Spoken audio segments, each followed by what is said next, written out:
என் அன்பு சகோதர சகோதரிகளே, ஆண்டவராகிய இயேசு கிறிஸ்துவின் நாமத்தில் என் அன்பின் வாழ்த்துக்கள். இன்றைய முத்தேனும் இந்த சிறிய தியானத்தின் மூலமாக மீண்டும் உங்களை சந்திப்பதில் மகிழ்ச்சி அடைகிறேன். அமலேக்கினை ஜெயிக்க நாம் என்ன செய்யணும் என்பதை தான் தியானித்து வருகிறோம். மோசே எப்படி அமலேக்கினை ஜெயித்தான் என்பதை நம்ம தியானித்தோம். சவுல் அமலேக்கினை எப்படி அவன் ஜெயிக்க தவறிவிட்டான், தேவனுடைய கோபத்துக்கு ஆளானான் என்பதை தியானித்தோம்.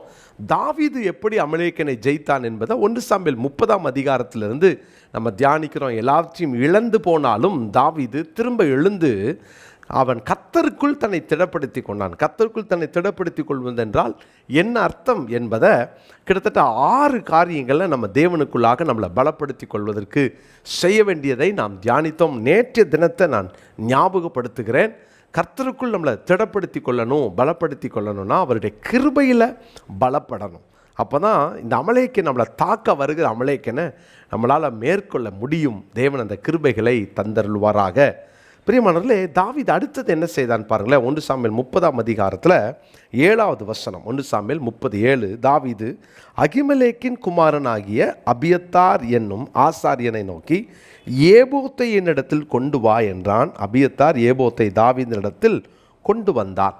இதே அபியத்தாருடைய தகப்பனாகிய அகிமெலேக்கினிடத்தில் தாவீது 1 சாமுவேல் 21ஆம் அதிகாரத்தில் அவன் போய் கேட்குறான், எனக்கு அகிமெலேக்கு ஆசாரியனே, எனக்கு ராஜாவின் காரியம் அவசரமாக இருக்கிறதுனால நான் என் வசத்தில் எந்த ஆயுதத்தையும் கொண்டு வரல, பட்டயமோ ஈட்டியோ இல்லை, உங்கள் வசத்தில் ஏதாவது ஆயுதம் இருந்தால் கொடுங்கன்னு கேட்க அவர் சொல்கிறார். 1 சாமுவேல் 21:9 அந்த அகிமெலேக்கு என்னும் அந்த ஆசாரியன் சொல்கிறார், நீ ஏழை பள்ளத்தாக்கில் கொன்ன கோலியாத்தினுடைய பட்டயம் இருக்கிறது, அது ஏபோத்துக்கு பின்பாக ஒரு புடவையிலே சுருட்டி வைக்கப்பட்டிருக்கிறது என்று சொன்ன உடனே தாவீது போய் அந்த கோலியாத்தின் பட்டயத்தை எடுத்துக்கிட்டு இதற்கு நிகர் இல்லை என்று சொன்னான்.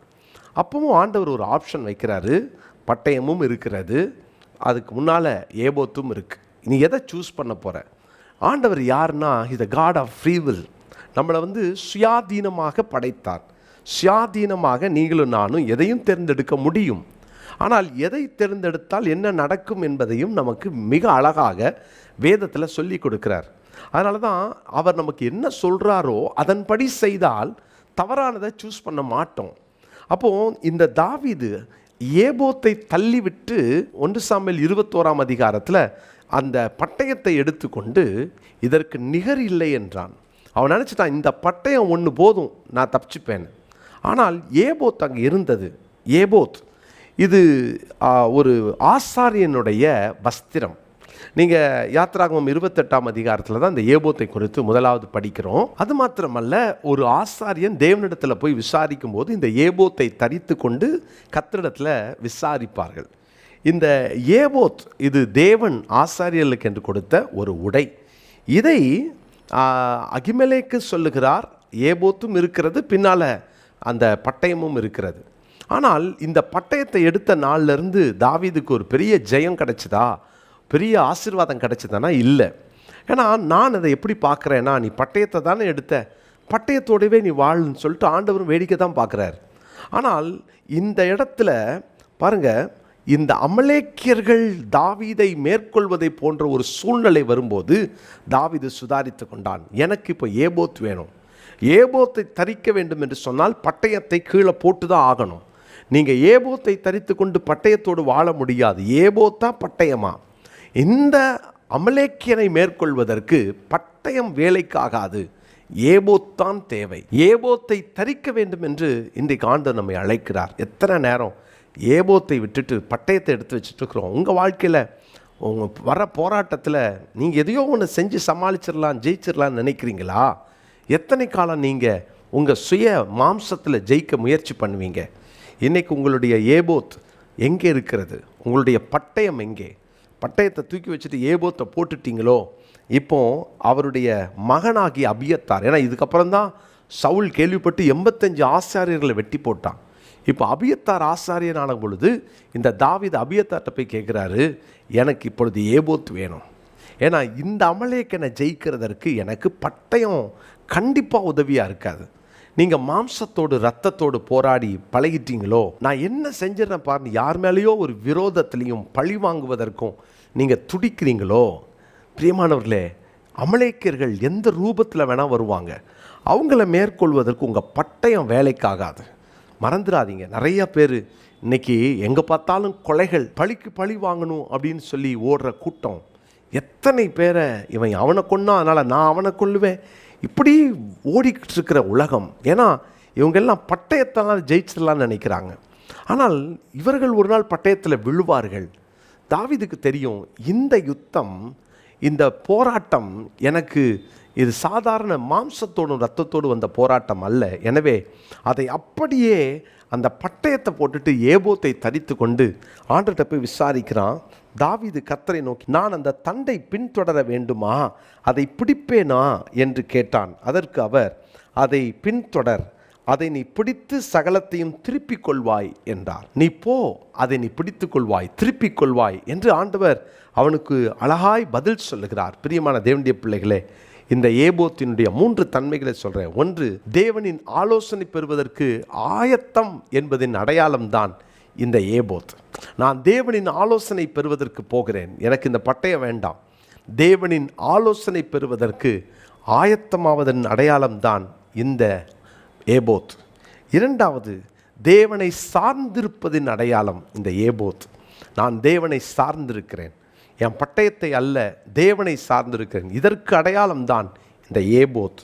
மூன்றாவது, தேவனின் ஆளுகைக்குள் தன்னை அர்ப்பணிப்பதின் அடையாளம்தான் இந்த ஏபோத்.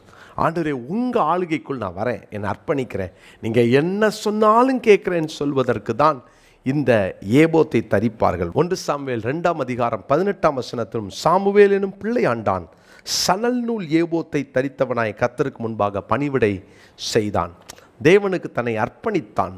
சணல் நூல் ஏபோத்தை தரித்து தேவனுக்கு தன்னை அர்ப்பணித்தவருக்கு பணிவிடை செய்தான். இந்த ஏபோத்தின் அனுபவம், நான் தேவனுக்கு, தேவனின் ஆளுகைக்கு என்னை அர்ப்பணிக்கிறேன் என்பதின் அடையாளம்.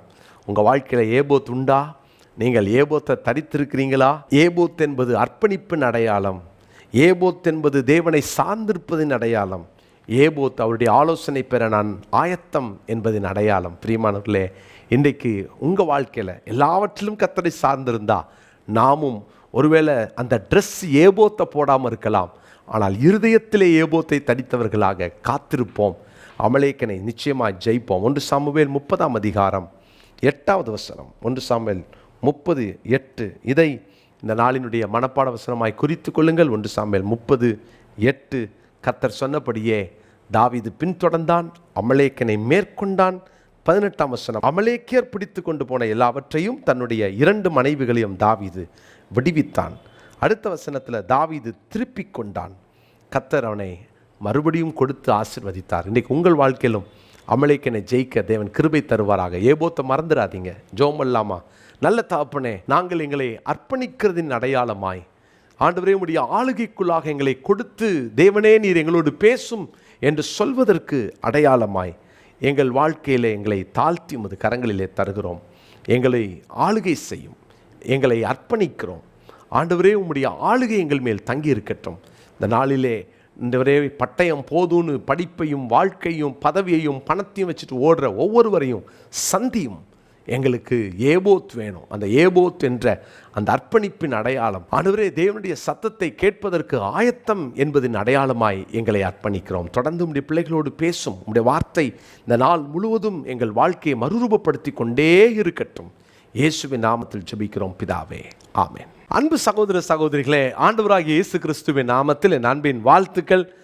விக்டோரியஸ் மினிஸ்ட்ரிஸ் பைபிள் இன்ஸ்டிடியூட் மூலமாக 9வது அணி, இந்த 9th பேட்ச் பிடிஹெச்சுக்கான இந்த வகுப்பை துவங்கவிருக்கிறோம். இது 3 ஆண்டுகள் இரவு செவ்வாய் மற்றும் புதன்கிழமைகளிலே இரவு 7:30 மணிக்கு துவங்கி 8:45 மணி வரை நடைபெறும். இது ஜூம் மூலமாய் நடைபெறுகிற வகுப்புகள். ஸோ இதை பார்க்குறவங்க இதை மற்றவர்களுக்கு நீங்கள் அனுப்பி வைங்க. இது அநேகர் இதன் மூலமாய் பயன்பெற்று கர்த்தருடைய கிருபையினாலே 8 அணியினர் இதில் படித்து, சிலர் படித்து முடித்து பட்டம் பெற்றிருக்கிறாங்க. இன்னொரு நல்ல செய்தியை சொல்லுகிறேன். இதோடு கூட MD வகுப்புகளையும் நாங்கள் துவங்கவிருக்கிறோம். எனவே நீங்கள் இதில் கலந்து கொள்ளலாம். பிடிஹெச் 3 வருடங்கள் முடித்தவர்கள். இது 2 வருஷ கோர்ஸ் தான். இது திங்கட்கிழமை இரவும் வியாழக்கிழமை இரவும் நடைபெறும். எனவே இதில் நீங்கள் கலந்து கொண்டு படிக்கலாம். கர்த்தருடைய பிள்ளைகளை தரமான நீண்ட அனுபவம் உள்ள நல்ல ஆசிரியர்களை கொண்டு நாங்கள் நடத்தி வருகிறோம். தவறாமல் இதில் கலந்து கொள்ளுங்கள். உடனடியாக கீழே காண்கிற அந்த ஃபோன் நம்பர் மூலமாக நீங்கள் தொடர்பு கொண்டு நீங்கள் இதனுடைய அட்மினோட நீங்கள் பேசி மற்ற காரியங்களை நீங்கள் தெரிந்து கொள்ளலாம். கர்த்தருடைய பிள்ளைகளே, கர்த்தருக்கு சித்தமானால் ஆகஸ்ட் மாதம் முதல் வாரத்திலேயே கிளாஸஸ் நாங்கள் ஆரம்பிச்சிருவோம். அதனால் நீங்கள் உடனடியாக கலந்து கொள்வதற்கு உங்களை நான் உற்சாகப்படுத்துகிறேன். நிச்சயமாக இந்த வகுப்புகள் உங்களுக்கு பிரயோஜனமாய், கண் திறப்பாய், உங்கள் வாழ்க்கையை மாற்றக்கூடியதாய், கர்த்தருக்காய் நீங்கள் எழுந்து எரிந்து பிரகாசிப்பதற்கு பிரயோஜனமாய் இந்த வகுப்புகள் இருக்கும். மாற்றமே இல்லை. உடனே கலந்து கொள்ளுங்கள். கர்த்தர் உங்களை ஆசீர்வதிப்பார்.